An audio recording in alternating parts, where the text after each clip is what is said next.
જૈન મારા ખાખીના દવાને કેમ છો મજામાં જવું હોય. ઘણા લોકોનો સવાલ એક ધારો હતો, મણિકરણભાઈ તૈયારી ચાલુ કરી દીધી છે પણ ગણિતમાં કઈ સમજાતું નથી, ગણિતનું કઈ કરો કે.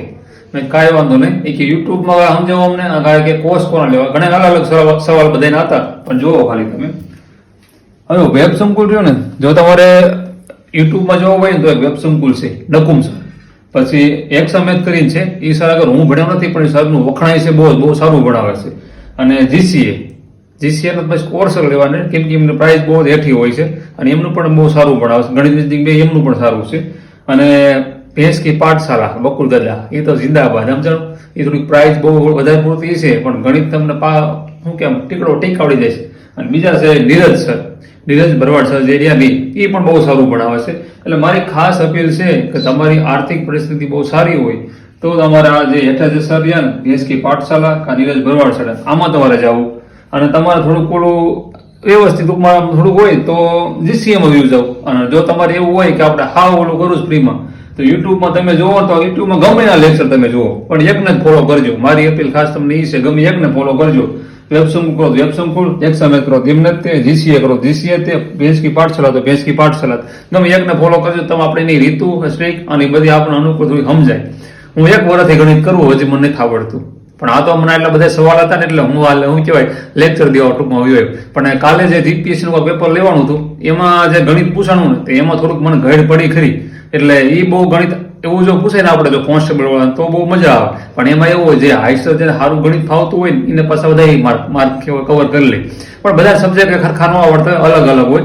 અને એમાં તમે જો વાત કરું, આમાંથી આપણે જો ઓલા જાન્યુઆરીનું મેં 15 પેજ નોટ કર્યા હતા. આમાં વ્યવસ્થિત જે હાઇલાઇટ હોય ને એ 15 પેજમાંથી 4 ક્વેશ્ચન હતા કરંટના. બોલ આમાં મેં ઓગસ્ટથી માંડીને જાન્યુઆરી સુધી કરંટ નોટ કર્યું છે. એ પેપર હું જોતો હતો ને મેં કીધું જાન્યુઆરીના હમણાં મેં જાન્યુઆરી મહિનાનું હમણાં આમાં કરંટ જ મેં નોટ કર્યું છે. તમે લેન વ્યવસ્થિત આ જેને પીડીએફ લીધી હોય તેમ જોજો, જાન્યુઆરીનું જે રહ્યું ને આમાં કરંટ નાખેલું, એમાં જીપીએસસીનું કાલ પેપર જે લેવાનું ને એમાં કાયદેસરના 4 ક્વેશ્ચન હતા. તો આપણે ઓગસ્ટથી માંડીને જાન્યુઆરી સુધી મેં સમથિંગ 80-90 પેજ આમાં નાખ્યા, એક મહિનાના 14-15 પેજ નાખ્યા. જે હાઇલાઇટ મોસ્ટ ઓફ હતું ને એ જ નોટ કરતા હતા, કેમ કે એક્ઝામનું બહુ નેઠું નહોતું ને એટલે બહુ વધારે પૂરતું વિસ્તૃત માહિતી નથી નાખતો.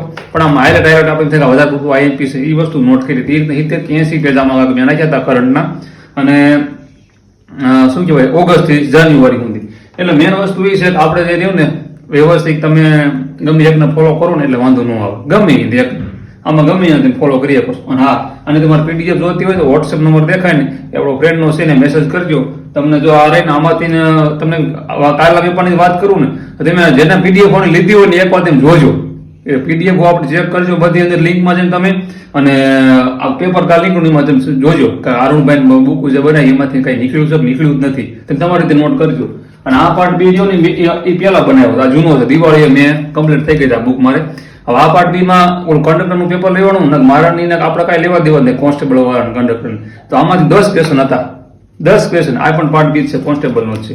આમાં 10 ક્વેશ્ચન હતા. વિચાર કરો તમે કેવડું બેનિફિટ. આખો દિવસ વાંચો ને આખો દિવસમાં બુક આખી કમ્પ્લીટ થઈ છે. અને ઓલી જિલ્લાની જે રહી ને કંડક્ટરમાં 2 સવાલ હતા જિલ્લાના. આ 99 પેજ છે, એકદમ 99 પેજ. આમાં 2 ક્વેશ્ચન હતા. બીજા તમે કરો એટલે વસ્તુ ગમે ને નીકળે, એવું નેઠું ન હોય. નામે પીવાય ક્યુ બનાવી જો ગણિત રીઝનિંગ જેટલા પણ પેપર લેવાય ને કોક આપણને એમ થાય ગણિત રીઝનિંગ આવ્યા પીવાય તો વ્યવસ્થિત સોલ્યુશન સાથે મેં મૂક્યા, નોટ કર્યા છે. કે મને ગણિત નથી આવડતું એટલે મેં આમ વ્યવસ્થિત નોટ કરી બધી થિયરી. મેં કીધું આપણે અહીંયા આ થિયરી આ ઉપયોગ કરવાની, આમ કરવાનું, એ રીતના મેં આ બુક બનાવી. આ 90-99 પેજ જેવી છે. વોટ્સએપમાં મેસેજ કરજો, તમને મારો ભાઈ બંધ ને તમને પીડીએફ આપશે. ખાલી 199 રૂપિયા તેની પ્રાઇસ રાખીશ નોર્મલી, તો એ મેસેજ કરજો. અને બાકી આમાં તમે જો આ ગમે એને ફોલો કરી શકો તમારી રીતે. જય માતાજી, જય હિન્દ.